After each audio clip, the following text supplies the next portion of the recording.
Terima kasih kita ucapkan kepada Ibu Zarwati yang telah membacakan ayat-ayat suci Al-Quran di hadapan kita bersama. Mudah-mudahan Ibu Zarwati yang membacanya mendapat pahala dari Allah yang sebesar-besarnya hendaknya, dan kita yang mendengarkan mendapat rahmat dari Allah Subhanahu wa taala hendaknya. Amin amin ya rabbal alamin.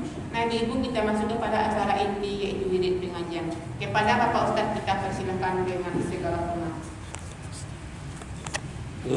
Alhamdulillah.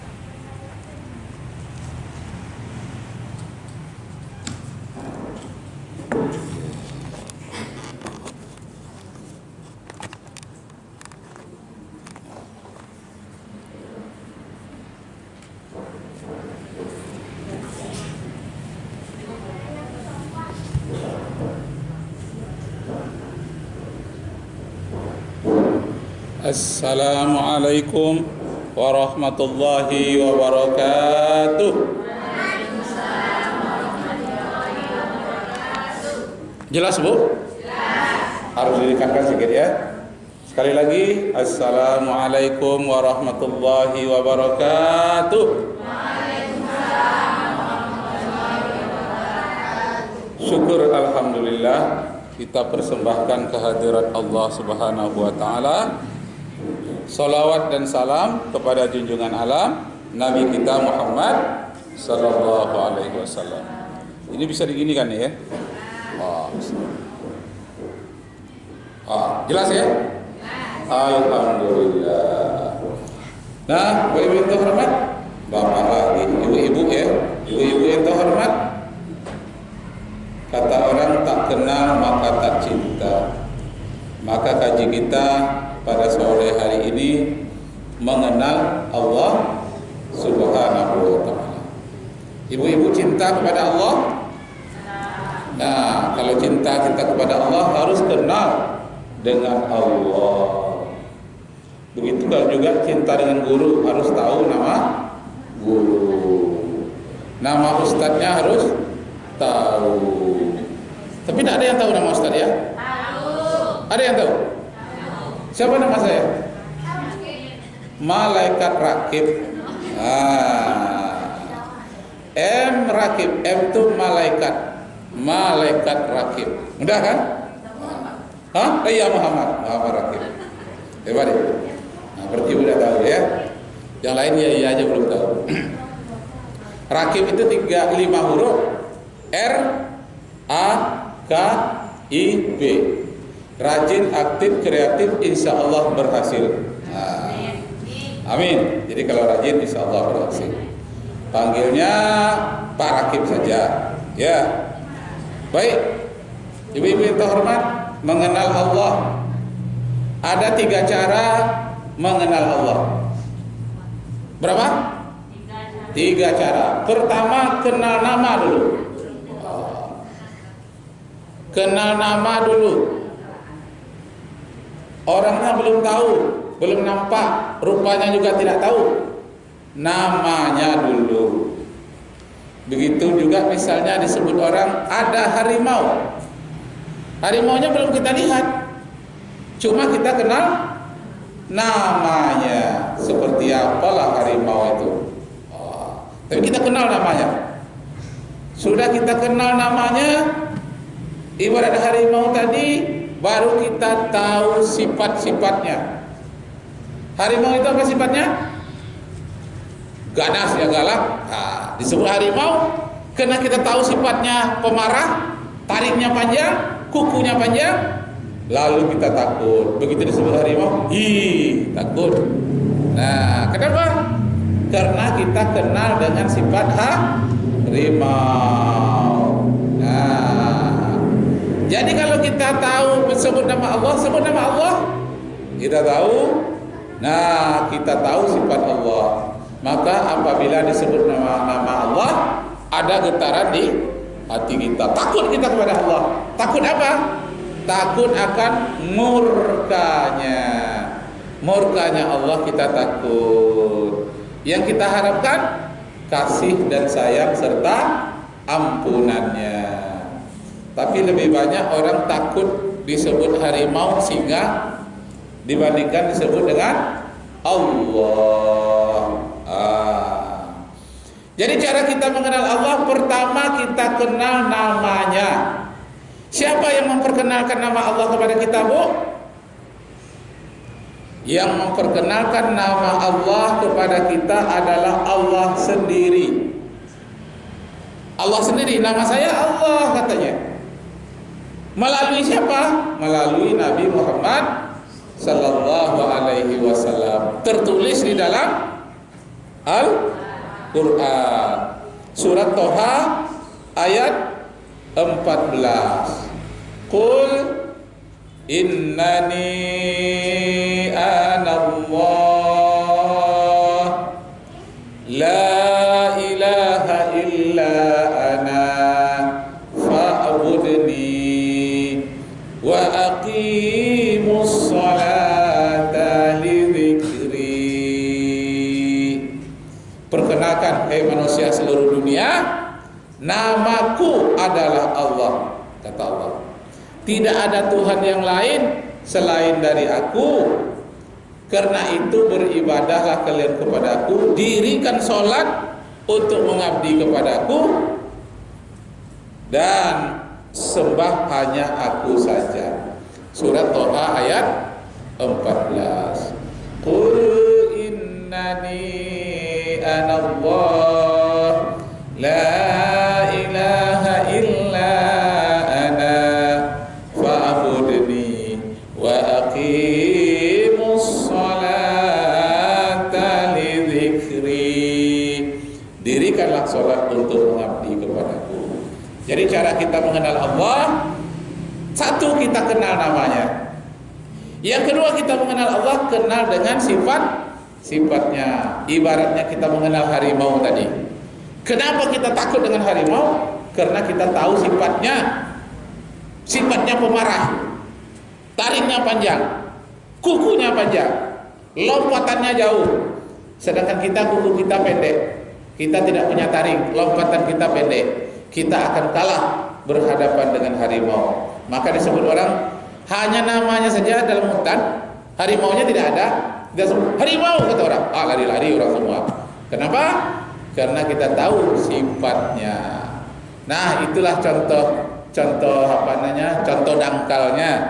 Nah, begitu juga kalau kita disebut Allah, ada getaran di hati kita. Di dalam Al-Quran dikatakan, wa idza dzukirallah wajilat qulubuhum.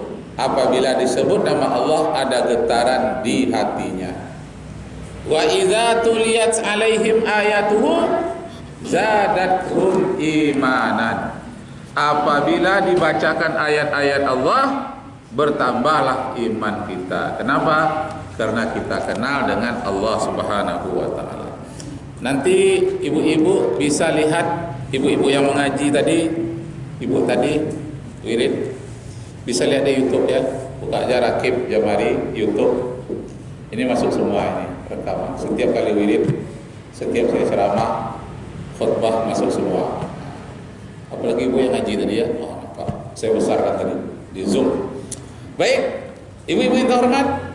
Nah, karena kita mengenal Allah, tujuannya supaya kita cinta kepada Allah. Tak kenal maka tak cinta, maka tak sayang maka tak cinta tidak mau berkorban. Jadi orang yang mau berkorban itu karena ada rasa cinta. Termasuklah korban sapi kemarin, Idul Adha. Itu orang walaupun duitnya banyak, tapi tidak cinta dia kepada Allah, dia tidak akan berkorban. Orang yang berkorban itu dia takut kepada Allah dan cinta kepada Allah. Nah, jadi cara kita mengenal Allah, kenal namanya, kenal sifat-sifatnya. Apa sifat-sifat Allah itu? Kalau marahnya Allah tidak ada yang bisa meredam. Sayangnya tidak ada pula yang bisa menghambat. Kita jauhkan kemarahan Allah, kita harapkan kasih sayang dan ampunan dari Allah. Karena itu selalulah hendaknya kita berzikir kepadanya. Karena ayat tadi mengatakan aqimis sholata lidzikri, dirikanlah salat untuk berzikir kepadaku. Bisa berzikir, Bu? Bisa? Coba ikutkan saya zikir sedikit ya. Zikirnya yang mudah-mudah saja. Ya Allah, ya Allah. Bisa, Bu? Coba. Ya Allah, ya Allah. Mudah kan? Nanti diulang-ulang di rumah. Sambil membuai-buaikan cucu, menidurkan anak, bawa dia zikir. Ya. Ya Allah itu. Anak tidur, awak dapat zikir, dapat pahala dari Allah. Ya Allah, ya Allah. Sekali lagi, Bu. Ya Allah, ya Allah. Baru satu ya. Yang kedua lagi. Ya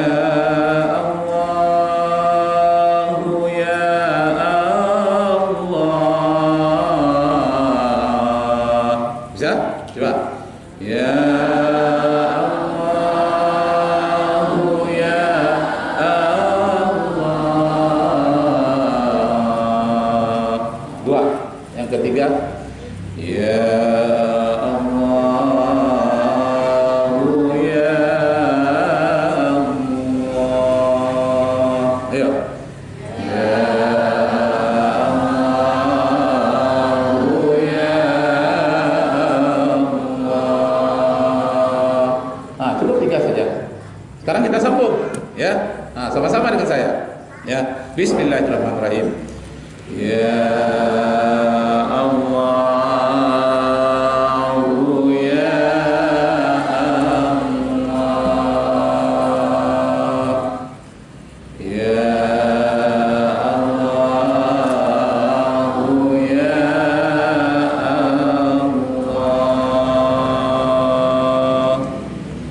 Ya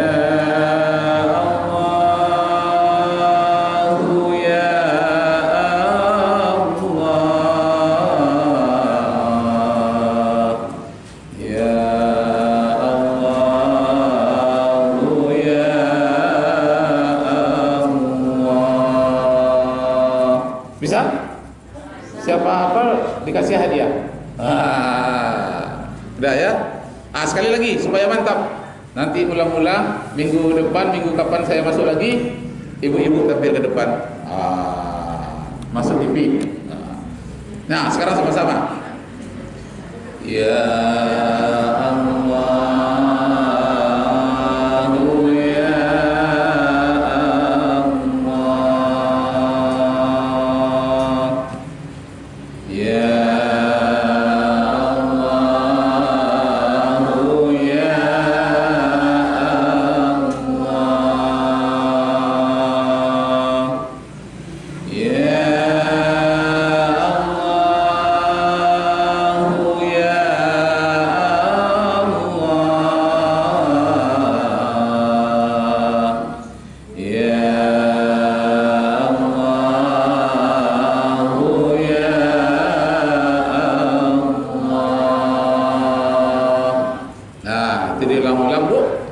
Sampai 40 kali ibu ulang-ulang di rumah atau di mana.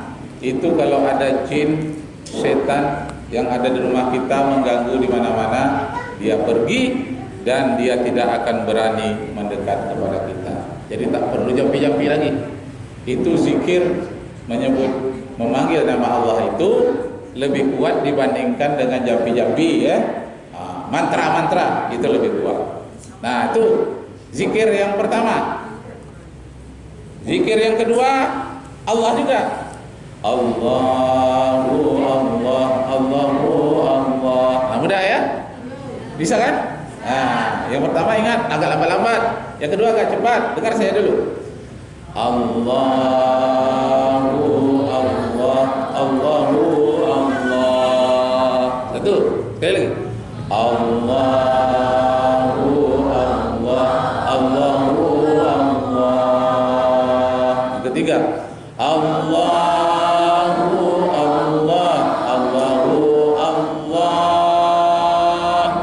Allahu Allah, Allahu Allah. Mudah kan? Nah itu aja. Jadi boleh yang pertama, yang lambat, boleh yang kedua. Itu zikir mengingat kepada Allah. Idza dzukirallah wajilat qulubuhum. Apabila disebut dengan nama Allah, ada getaran di hati kita. Ada getaran di hati kita. Jin, setan yang mendekat kepada kita, semuanya lari. Karena itu perlu kita banyak berzikir, menyebut nama Allah. Nah, itu kita memuji Allah. Sekarang memuji Rasul. Siapa Rasul kita? Nabi Muhammad sallallahu alaihi wasallam. Ini mudah. Kita puji Allah, kita puji Rasul. Ini populernya di radio ini, banyak di TV. Ya, selawat. Bunyinya begini. Allahumma shalli wa sallim ala sayyidina wa maulana Muhammadin adada ma bi'ilmillahi salatan daimatan bidawami mulkillahi. Bisa kan? Bisa kan? Enggak, apa di radio selalu itu di TV. Dengar sekali lagi ya. Allahumma salli wa sallim ala sayyidina wa maulana Muhammadin adada ma bi'ilmillahi salatan daimatan bidawami mulkillahi. Ini dipopulerkan di Malaysia oleh Raihan ya, kalau di Malaysia. Nah, iramanya dibuatnya irama Melayu, tapi bacaannya itu adalah bacaan sholawat kepada Nabi Muhammad sallallahu alaihi wasallam. Sekali lagi, Allahumma sholli wa sallim ala sayyidina wa maulana Muhammadin adada ma bi'ilmillahi salatan daimatan bidawami mulkillahi. Itu selawatnya ya. Nah, baik ibu-ibu yang terhormat, kita sudah berzikir, kita sudah bersalawat, dan kita dalami bagaimana mengenal Allah itu tadi. Nah, kita mengenal Allah pertama, Allah itu sebagai pencipta. Ya. Allah sebagai pencipta, dan kita mengenal pula sifat-sifat yang mustahil bagi Allah atau pantang larangnya Allah. Ibu-ibu, bulan depan kalau saya tanya, sifat Allah itu punya pantang larang, namanya sifat salbiyah. Apa namanya? Salbiyah. Nah, bisa ingat kalau saya tanya, Allah itu mempunyai sifat salbiyah. Apa itu sifat salbiyah? Pantang larangnya Allah. Berapa banyak pantang larang Allah itu? Banyak sekali. Paling kurang ada 20 pantang larang Allah itu. Wah. Sama dengan kita punya suami, suami itu punya pantang larang. Jangan sampai terlanggar pantang larang suami. Apa pantang larang suami itu yang paling besar? Pantang larangnya yang paling pertama, jangan aku kau duakan. Nah, iya kan? Itu pantang larang suami. Jangan kau duakan Den. Ya kan? Jangan kau duakan aku. Itulah pantang larang Allah Subhanahu wa taala. Allah tidak boleh diduakan. Kalau ada orang menduakan Allah, itu namanya perbuatan syirik. Nah, sifat pantang larang Allah itu disebut dengan sifat salbiyah. Ada nama orang salbiyah? Wah, itu banyak pantang larangnya tuh. Siti Salbiyah, binti Salbiyah. Sadiah. Kalau Sadiah itu artinya bahagia. Ya. Kalau Sadiah aja tuh sedih. Bahasa dia Sadiah. Nah, jadi pantang larang Allah itu jangan dia diduakan, tidak boleh. Itu namanya syirik. Ditigakan apalagi, diempatkan tidak boleh. Sedangkan diduakan saja tidak boleh. Ibu-ibu yang terhormat, firman Allah yang pertama kepada Nabi Muhammad bunyinya Iqra bismi rabbikal ladzi khalaq. Itu ayat yang pertama turun kepada Nabi Muhammad sallallahu alaihi wasallam. Sedangkan ayat yang pertama turun kepada Nabi Musa alaihissalam namanya 10 firman Allah. Dalam bahasa Latinnya 10 commandment. 10 firman Allah. Dari 10 firman Allah itu yang pertama larangan syirik. Kata Allah, "Hei Musa, engkau berada di lembah tua. Inilah 10 perintahku pertama kepadamu setelah engkau keluar dari perbudakan di Mesir melalui Laut Merah bersama dengan Nabi Musa." Apa dia? 10 pantang larangku. Yang pertama, jangan engkau duakan aku. Bahasa kampung saya, no God before me.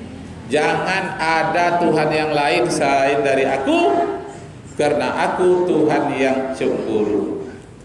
Ya Bu, jadi tidak suami saja yang punya sifat cemburu, Tuhan pun punya sifat cemburu. Bu, pernah suami cemburu sama ibu? Pernah? Bu Er, pernah suaminya cemburu?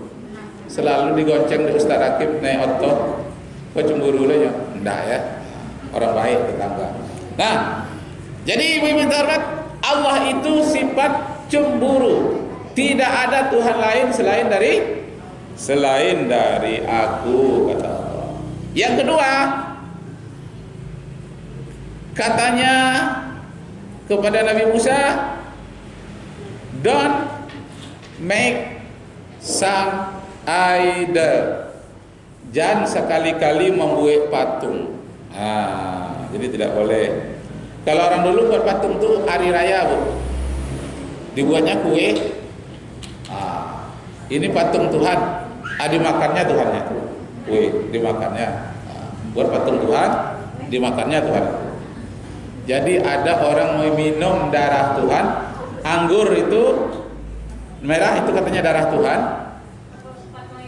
Patung ikan ya, itu enak dimakan itu patung ikan.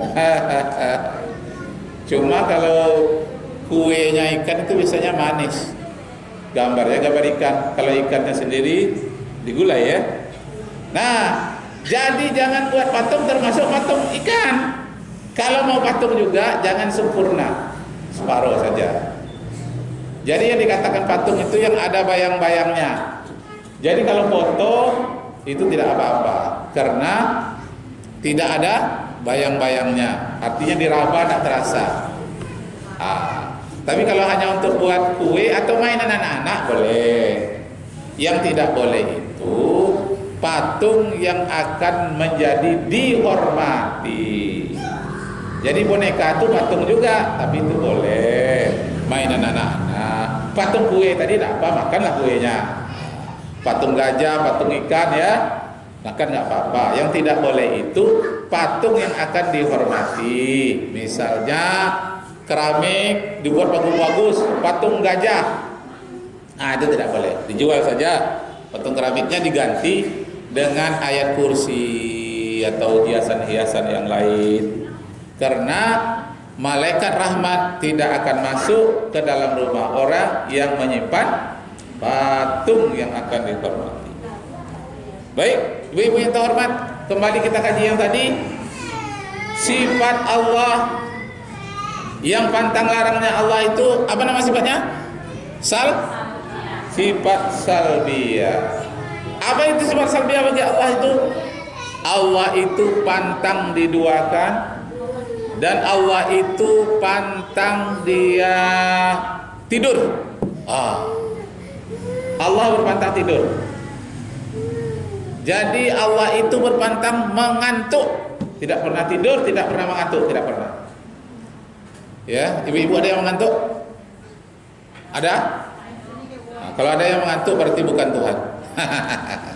Kalau Tuhan itu tidak pernah tidur, tidak pernah mengantuk, di dalam ayat kursi dikatakan la ta'khuzuhu sinatu wala naum. Allah itu tidak pernah mengantuk dan tidak pernah tidur.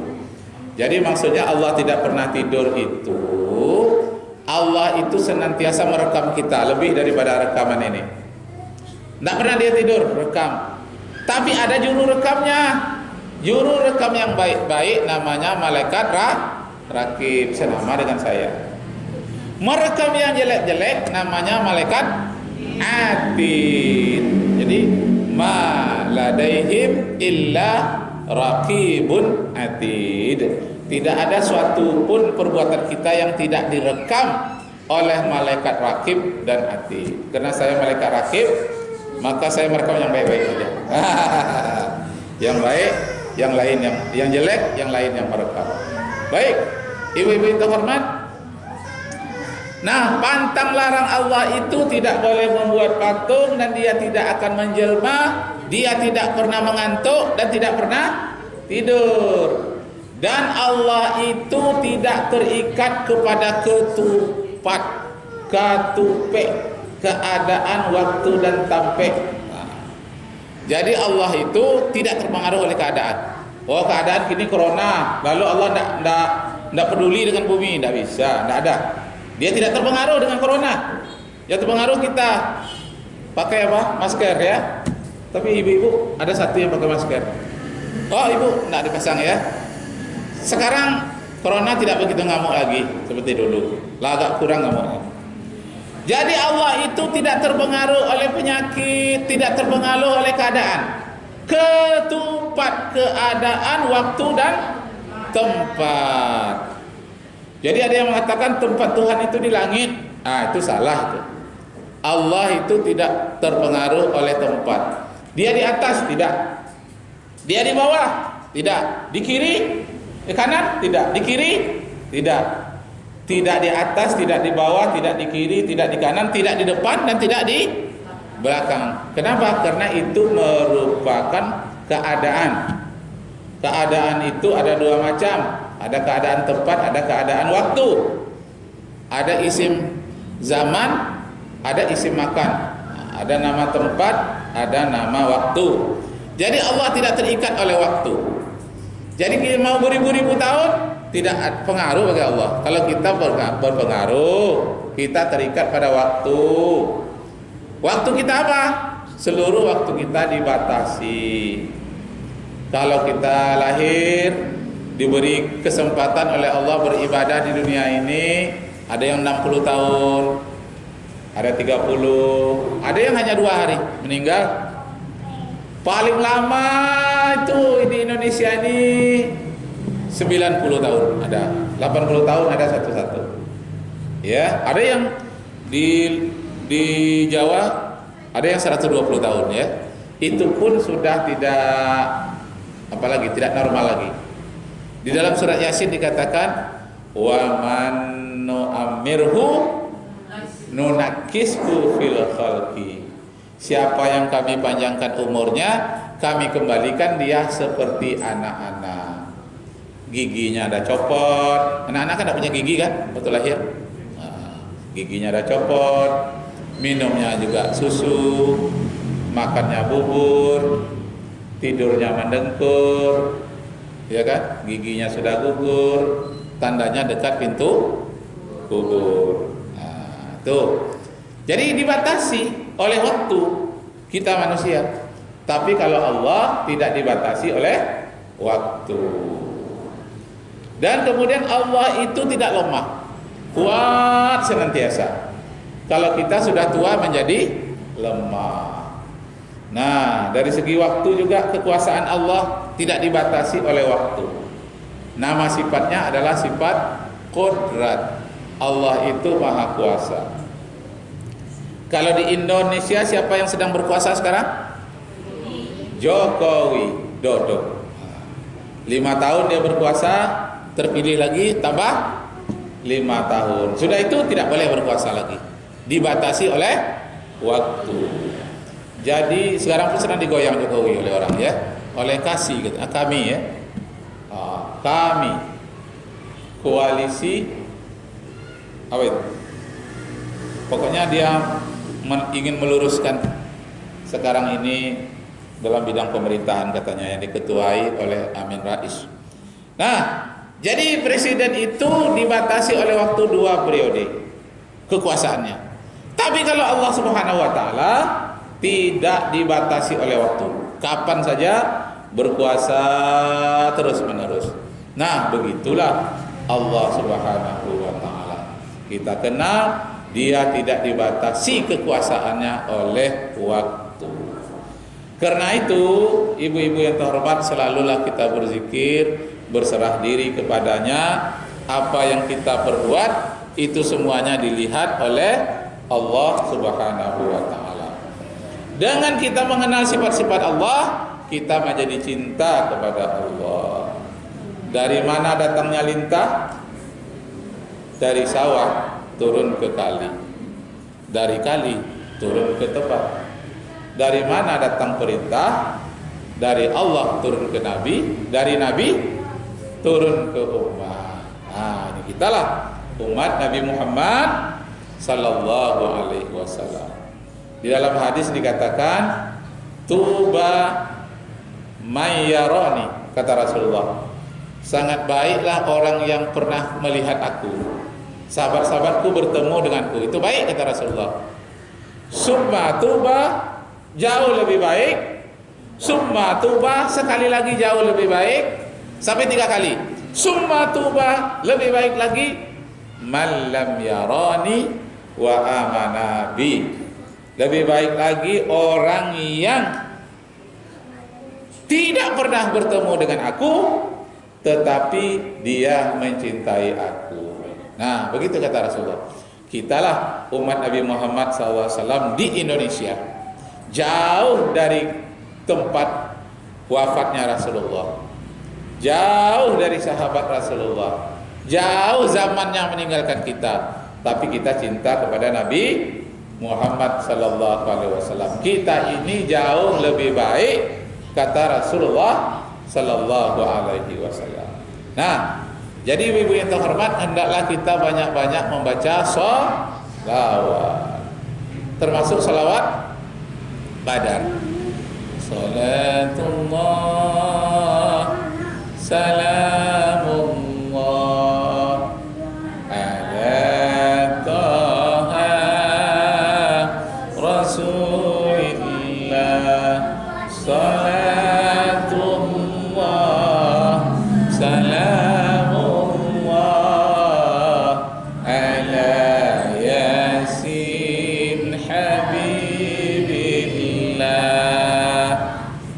itu kita mulai mengenal sifat Nabi Muhammad. Tadi kita mengenal sifat Allah. Ada sifat salbiyah, itu sifat pantang larangnya Allah. Allah tidak mati, tidak tidur, tidak mengantuk, tidak menjelma, dan tidak memerlukan tempat. Nah, itu mengenal sifat Allah. Kalau mengenal sifat Nabi Muhammad, nah itu dalam salawat tadi itu. Ala Yasin Habibillah. Yasin itu adalah nama gelar Nabi Muhammad. Jadi ada nama orang Muhammad Yasin, ya kan? Siapa namanya? Muhammad Yasin. Yasin itu adalah gelar Nabi Muhammad. Jadi selawat ala Yasin Habibillah, bersalawat kepada Nabi Muhammad, kekasih Allah. Habibi artinya kekasih. Habibillah, kekasih Allah. Ibu-ibu yang terhormat, kalau Nabi Isa disebut dengan wajihan fid dunya wal akhirah, terkemuka di dunia dan di akhirat. Jadi disebut orang yang terkemuka. Kalau Nabi Muhammad disebut Habibullah fid dunya wal akhirah, orang yang paling disayangi di dunia dan di akhirat. Kalau Nabi Ibrahim disebut dengan Khalilullah, orang yang paling dekat kepada Allah di dunia dan di akhirat. Orang yang paling dekat kepada Allah disebut dengan Khalilullah. Siapa dia? Nabi Ibrahim. Orang yang paling dicintai oleh Allah di dunia dan akhirat disebut dengan Habibullah. Siapa dia? Nabi Muhammad sallallahu alaihi wasallam. Sedangkan orang yang terkemuka di dunia dan akhirat disebut dengan wajihan fid dunya. Siapa dia? Nabi Isa alaihi salam. Nah, jadi masing-masing nabi itu mempunyai gelar, mempunyai istilah-istilah tertentu oleh Allah Subhanahu wa taala.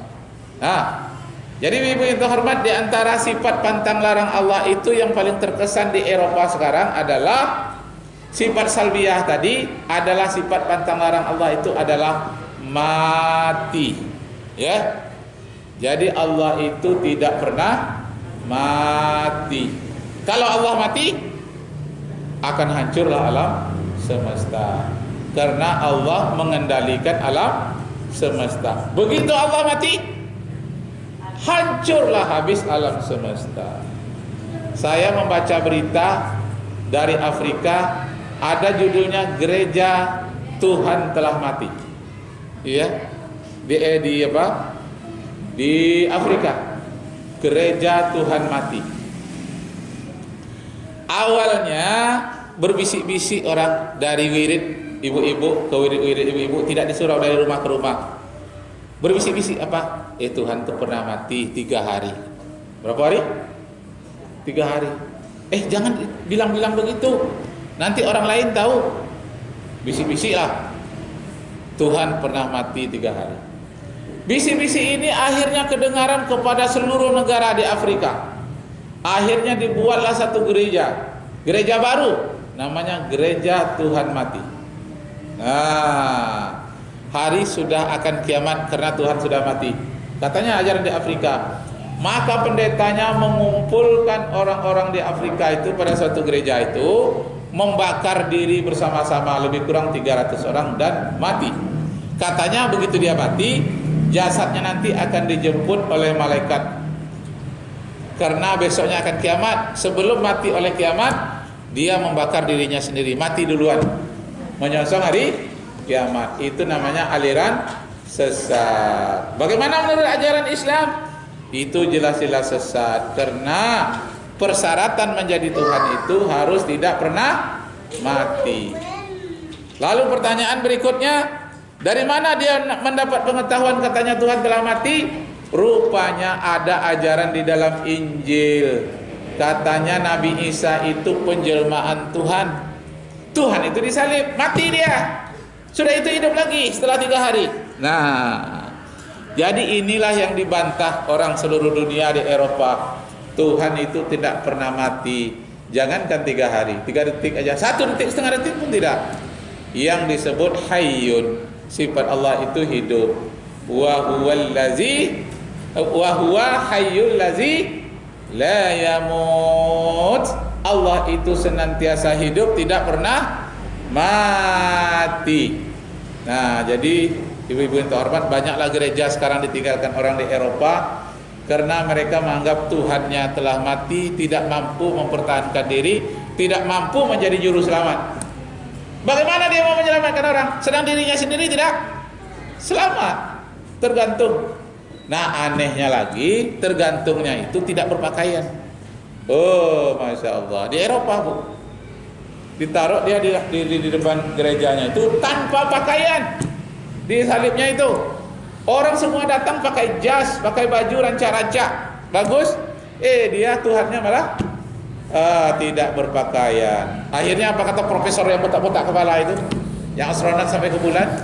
Kalau kayak ginilah Tuhan kita, bagaimana dia menciptakan langit dan bumi? Pertama, dia tidak mampu menyelamatkan dirinya dari kematian. Yang kedua, orang semuanya pakai baju, dia tidak pakai baju. Masya Allah. Akhirnya banyak yang kosong, Bu. Banyak yang dijual. Ada yang dijual untuk dijadikan restoran, ada yang dijual untuk dijadikan diskotik, ada yang dijual untuk dijadikan masjid. Disuruh pilih kepada masyarakatnya. Hei, masyarakat, gereja ini akan kita jual. Mana mau kita jual untuk restoran, kita jual untuk diskotik, jual untuk olahraga, ada jual untuk masjid. Mana yang mau? Lebih mau katanya dijual untuk dijadikan masjid, karena fungsinya masih sama-sama ibadah. Nah, kesimpulan, ibu-ibu yang terhormat, akhirnya gereja tadi dijual dan dibelilah oleh umat Islam. Ada umat Islam asal dari Indonesia, ada asal dari Arab, ada dari Afrika. Maka masjid semakin banyak. Nah, demikianlah ibu-ibu yang terhormat. Besok kita sambung lagi. Judul pengajian kita bagaimana mengenal Allah. Sifat yang kita tonjolkan pada sore hari ini tadi adalah sifat salbiyah. Besok sifat nafsiyah lagi ya. Nah, sekarang sifat salbiyah. Kita akhiri dengan zikir kembali ya. Kita zikir bersama. Mulai dari yang pertama tadi. Nah, sama-sama ya. Ya Allahu ya Allah ya Allahu ya Allah ya Allahu ya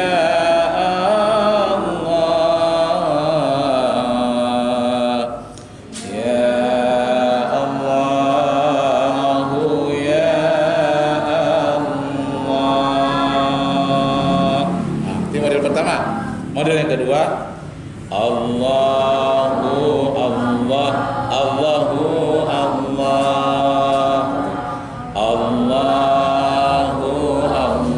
Allahu Allah, Allahu Allah, Allahu Allah, Allahu Allah,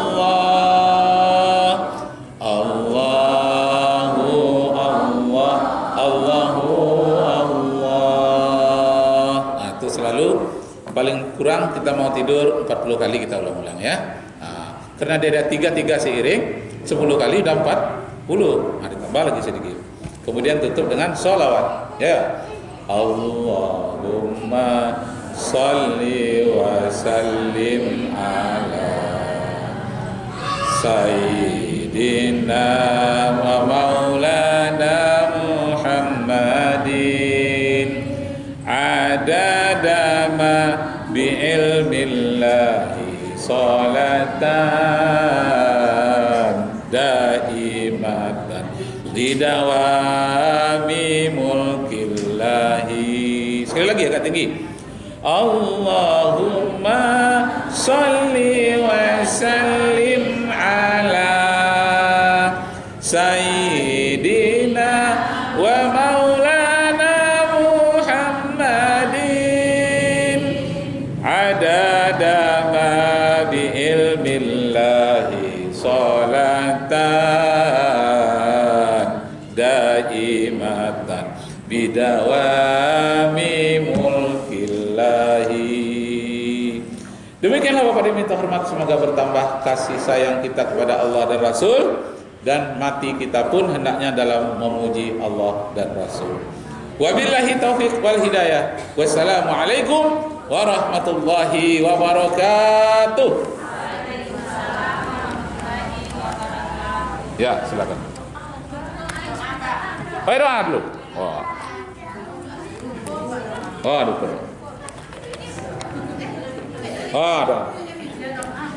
doa dulu ya. Untuk berdoa, mari kita sama-sama membaca astagfirullah 3 kali. Astaghfirullahal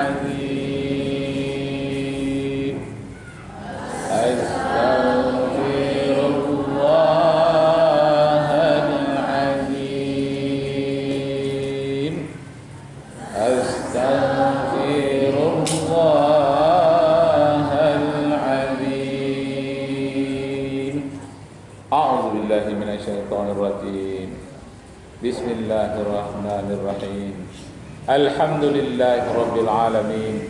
Wassalatu wassalamu ala asrafil anbiya'i wal mursalin wa ala alihi wa sahbihi rasulillahi ajma'in.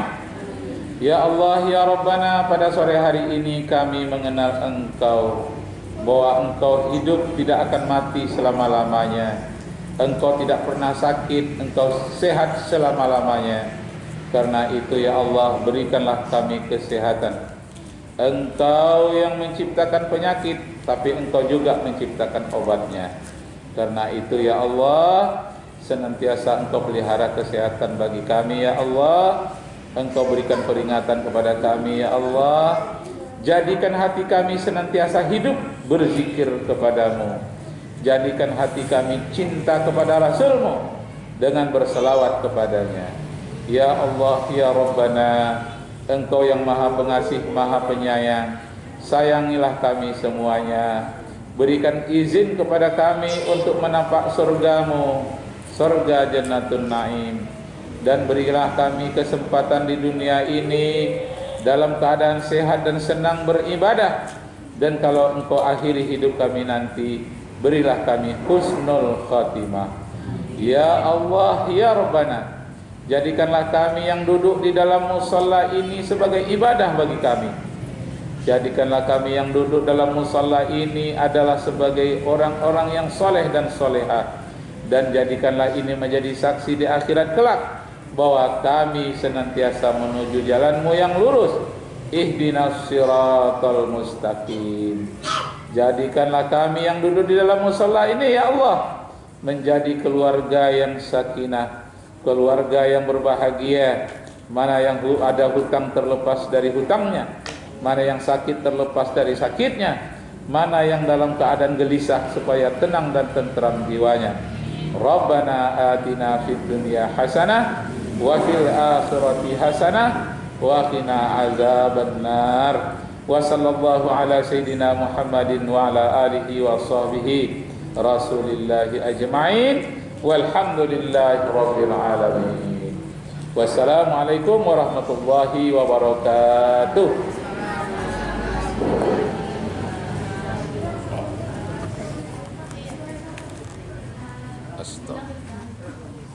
Astagfirullah.